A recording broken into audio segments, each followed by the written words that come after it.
भारतीय संविधान के कुछ मूलभूत भाग जो कि दूसरे देशों के संविधान से लिए गए हैं, उनमें से कुछ इम्पोर्टेंट हैं। जैसे यूएसए से जो लिया गया है वो है मूल अधिकार लिया गया है, राष्ट्रपति पर महाभियोग की प्रक्रिया ली गई है, न्यायिक पुनरावलोकन का सिद्धांत लिया गया है, उपराष्ट्रपति का पद लिया गया है, स्वतंत्र न्यायपालिका ली गई है, उद्देशिका का विचार लिया गया है।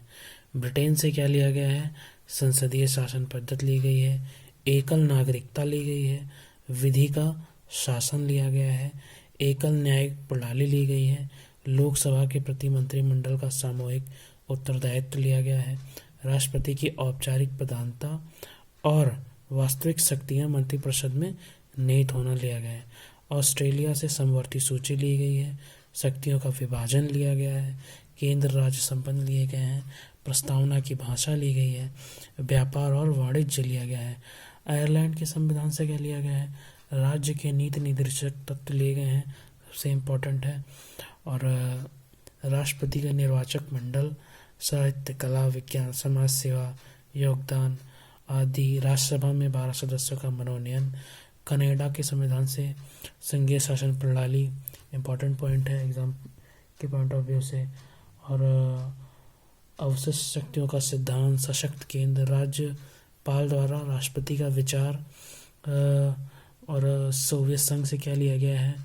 रसिया इसको कहते हैं। मूल कर्तव्य लिए गए हैं, ये भी इम्पोर्टेंट पॉइंट है एग्जाम के पॉइंट ऑफ व्यू से। दक्षिण अफ्रीका से क्या लिया गया है? दक्षिण अफ्रीका से सबसे इम्पोर्टेंट ये आता है कि राज्यसभा में सदस्यों का निर्वाचन, ये लोग भूल जाते हैं, इसको याद करना जरूरी है। जैसे फ्रांस के संविधान से क्या लिया गया है? इसमें सबसे दूसरा पॉइंट इसका देखिए, समता, समानता, आदर्श का सिद्धांत, ये भी इम्पोर्टेंट है। जर्मन के वीमर संविधान, किस देश के संविधान को वीमर संविधान कहते हैं? तो जर्मनी के संविधान को वीमर संविधान कहते हैं, ये पूछ सकता है। जापान के संविधान से क्या लिया गया है? और सबसे बड़ी बात है कि इन सबको संविधान में पिरोने का जो काम किया वो संविधान सभा द्वारा, और इसके जो कर्ता धर्ता थे वो डॉक्टर भीमराव अंबेडकर थे। उनके बारे में एक पॉइंट है, भीमराव अंबेडकर के अथक प्रयासों के कारण ही भारत का संविधान ऐसे रूप में सामने आया जिसे दुनिया के कई अन्य देशों ने भी अपनाया। वर्ष 2015 में डॉक्टर अंबेडकर के 125वें जयंती वर्ष में पहली बार देश में 26 नवंबर को संविधान दिवस मनाए जाने का निर्णय लिया गया है।